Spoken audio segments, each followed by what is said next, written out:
자, TBS 기저귀 TV 상담받고 대학 가자 2교시는 결정적 코치의 합격연구소 시간입니다.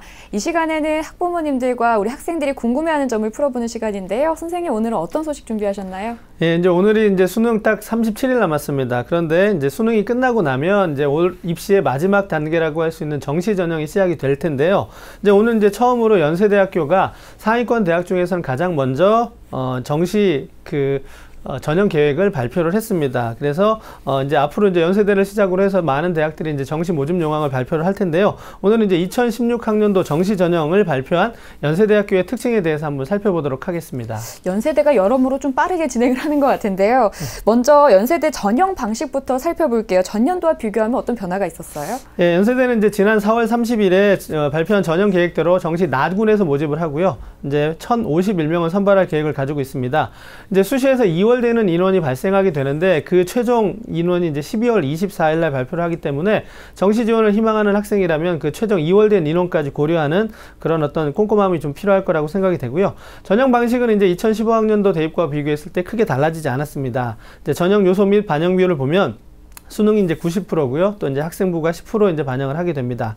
다만 이제 학생부 교과와 이제 비교과, 그다음에 출석, 봉사활동 점수에서 이제 기본 점수가 있기 때문에 실질 반영 비율을 고려하면 수능이 이제 96.1.5%고요. 그다음에 학생부가 3.8%로 수능의 어떤 비율이 조금 더 높아지게 됩니다. 그래서 정시에서의 영향력이 굉장히 크다 이렇게 드릴 수 있겠는데, 학생부 영향력이 이렇게 작다라고 하더라도 이제 수능이 쉬워지게 되면 그 학생부의 미세한 점수가 또 이제 그 당락을 결정하는 그런 포인트가 될 수 있기 때문에 학생부 점수도 이제 소홀하게 생각해서는 안 될 것 같습니다.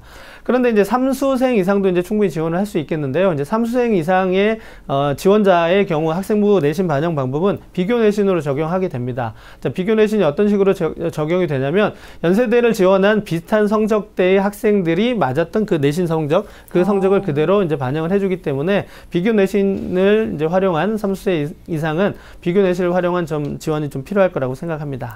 네, 아무래도 정시 지원에 있어서 수능 영역별 반영 비율도 참 중요할 텐데요. 네. 연세대 이 반영 비율은 어떻게 나왔죠? 예, 이제 우리 수험생 여러분들 아직은 이제는 아마 그렇게 단순하게 단순 전형 총점으로 어떤 내가 지원 가능 범위를 생각하는 학생들은 좀 많이 없을 겁니다. 네. 제일 중요한 부분은 영역별 반영 비율을 고려한 부분이고요. 또 대학에서 이제 환산 총점 이런 부분을 이제 꼼꼼하게 따져서 지원 전략을 세워 주셔야 될 텐데요. 이제 연세대의 영역별 반영 비율을 한번 살펴보면 네. 인문 계열의 경우에는 이제 국어 B형이 이제 28.6% 정도, 그 다음에 수학 A형이 28.6%, 그 다음에 영어가 28.6% 정도 되고요. 사탐이 이제 14.2% 정도를 반영해서 국수형의 반영 비율이 매우 높다라는 부분이 특징입니다. 그리고 자연계열의 경우에는 이제 국어와 영어가 20%씩, 그리고 수학과 과학이 30%씩, 그래서 이제 수학과 과학의 반영 비율이 높기 때문에 수학과 과학을 잘하는 학생이 조금 더 유리할 수 있습니다. 네. 그런데 이제 그 반영 지표를 살펴보시면 국수형 같은 경우는 표준 점수를 그대로 반영하지만 이제 탐구를 선택하게 되니까요. 이제 선택에 대한 유불리를 보정하기 위해서 탐구 과목의 경우에는 이제 변환 백분위를 발표하게 됩니다. 그래서 수능이 끝나고 나면 대학 홈페이지에 변환 백분위가 발표가 되고 이 부분까지 같이 이제 고려를 해서 지원 전략을 좀 세워야 될 거라고 생각이 됩니다. 그 다음에 이제 마지막 제2 외국어 및 한문인데요. 이제 자연계는 반영이 안 되겠지만 인문계열의 경우에는 사탐의 한 과목으로 반영이 대체가 되기 때문에 이런 점도 활용할 필요가 있을 거라고 생각이 되고요. 과탐 반영에 있어서 이제 연세대가 좀 특징적인 부분이라고 하는 부분은 물화생지 4과목 중에서 서로 다른 2과목을 선택해야 된다는 부분입니다. 다른 학교는 이제 원투를 선택하면 상관이 없지만 연세대의 경우는 원투하고 상관없이 서로 다른 2과목이니까 이런 점을 조금 더 고려해서 지원 전략을 세워야 될 것 같습니다.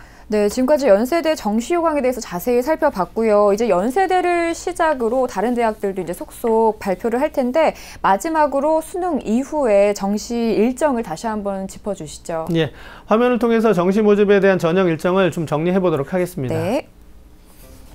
자, 먼저 원서 접수는 2015년 12월 24일부터 30일 중에서 3일 이상을 하게 되고요.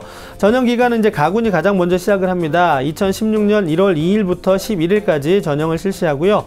나군은 2016년 1월 12일부터 19일까지, 다군은 1월 20일부터 27일까지 이제 전형을 실시하게 되고요. 합격자 발표는 2016년 1월 28일까지 모두 끝나게 됩니다. 합격자 등록이 1월 29일부터 2월 2일까지 이제 합격자 등록을 하게 됩니다. 되고요.